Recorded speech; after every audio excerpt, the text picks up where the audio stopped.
Manchester United fans thought the nightmare was finally over when Sir Jim Ratcliffe and INEOS stepped in. A billionaire, a lifelong supporter, and a man with big promises, what could go wrong? But fast forward a few months and Old Trafford is in chaos. Job cuts, bizarre decisions, managerial disasters, and a club sinking further into mediocrity. INEOS promised a new era, but instead they've brought instability and decline. And if their track record in sports is anything to go by, the worst may be yet to come.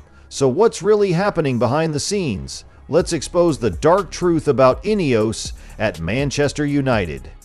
A troubling track record in football. INEOS first stepped into football club ownership in 2017 when they took over Swiss side FC Lausanne Sport. There was initial excitement about their arrival, and they didn't hold back on spending, investing over £100 million in new signings. However, despite their financial backing, there was no clear long-term plan, no strategy to ensure sustainable progress. The results were disastrous. The club was immediately relegated from the Swiss Super League in the 2019-2020 season. In the following years, Lausanne Sport remained inconsistent, earning promotion back to the top flight in the 2023-2024 season only to be relegated again the very next season. The pattern repeated itself as the club was promoted again in 2024-2025. Rather than stability and progress, INEOS's ownership brought nothing but inconsistency, poor planning, and a lack of direction. This failure should have been a warning sign for Manchester United fans. In 2019, INEOS expanded its football portfolio by taking over Ligue 1 side OGC Nice. Their goal was clear: to turn the club into a serious competitor in France and Europe. However, 5 years later, Nice remains stagnant. The club's league finishes under INEOS paint a picture of mediocrity.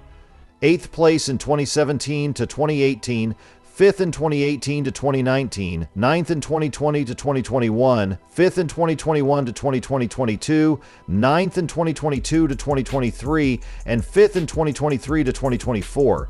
There has been no significant success, and in European competitions, Nice has been a non-factor.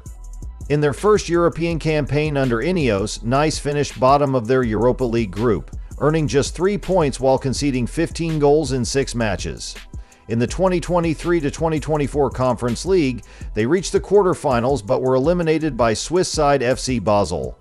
The following season, they were knocked out in the Europa League group stage.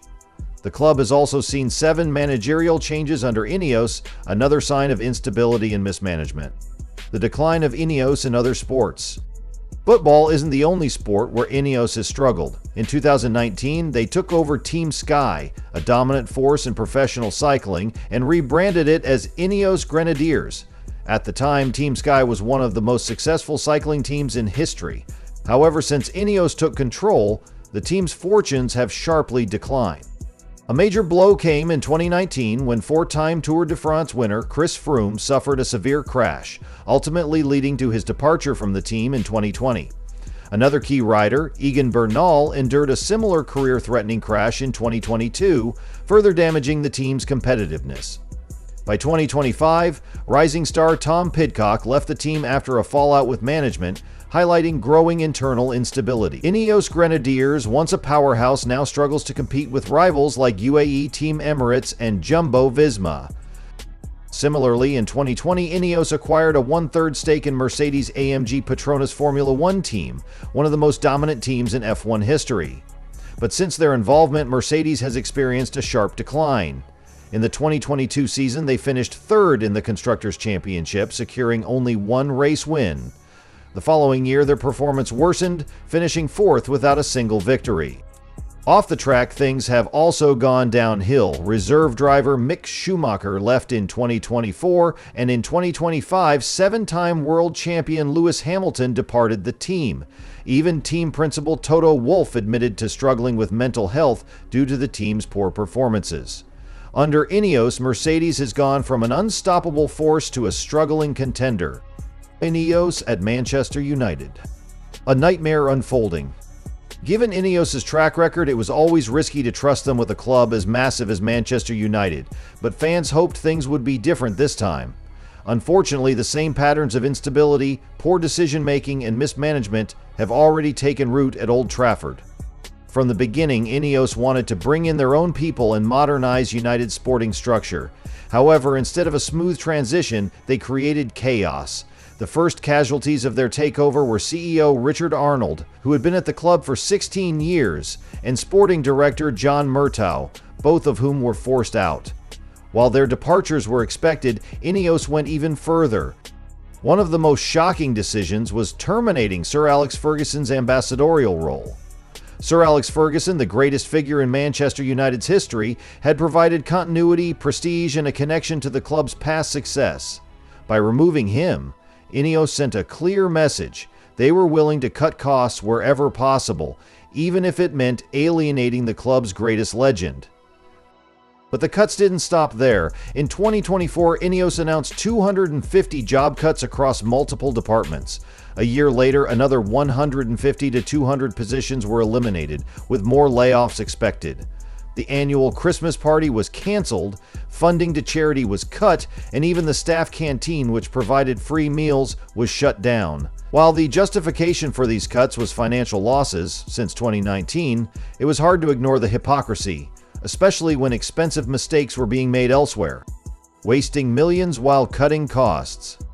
Despite their claims of cost-cutting, INEOS has wasted millions through poor decisions. One of the biggest blunders was the hiring and firing of Dan Ashworth.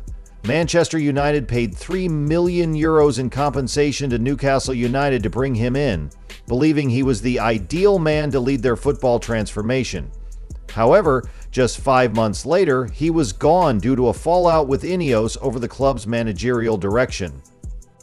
If the Dan Ashworth situation was chaotic, INEOS's handling of Erik ten Hag was even worse. As United struggled at the end of the 2023-2024 season, it was clear that ten Hag's time was up. However, instead of making a decisive choice, INEOS hesitated, dragging out a lengthy internal review.